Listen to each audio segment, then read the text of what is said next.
Mix nuts badminton club Jeddah کے زیر اہتمام 2019 کے کلب ممبرز کے لیے گفٹ اور ٹریننگ پروگرام تقریب کا انعقاد ہوا۔ تقریب میں کلب کے ممبرز کی بڑی تعداد نے شرکت کی۔ تقریب سے خطاب کرتے ہوئے کلب کے چیئرمین آلہن گیٹ بینٹن نے کہا کہ کلب کئی سالوں سے بیڈمنٹن کے فروغ کے لیے کام کر رہا ہے اور اس تقریب کا مقصد کھلاڑیوں کی حوصلہ افزائی کرنا ہے۔ انہوں نے کہا کہ ممبرز کے لیے مختلف قسم کے ٹریننگ پروگرام بھی رکھے جاتے ہیں جس میں کھلاڑیوں کو بیڈمنٹن کی تکنیک کے حوالے سے آگاہی فراہم کی جاتی ہے۔ کلب میں مختلف ممالک سے تعلق رکھنے والے کھلاڑی ان ایکشن ہوتے ہیں۔ اس موقع پر ون ڈش پارٹی کا بھی اہتمام کیا گیا جس میں پاکستانی بریانی بھی شامل تھی۔ دیار غیر میں پاکستانی کھانے بہت مقبول ہیں اور مختلف ممالک کے لوگوں میں بے حد پسند کیے جاتے ہیں۔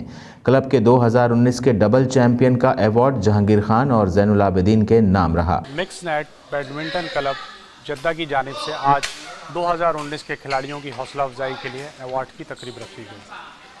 کھیلوں کی سرگرمی کے لیے انتہائی ضروری ہے کہ کھلاڑیوں کی حوصلہ افزائی کے ساتھ اس طرح کی تقریب منعقد کی جائے۔ Jahangir Khan, DNN news, Jeddah.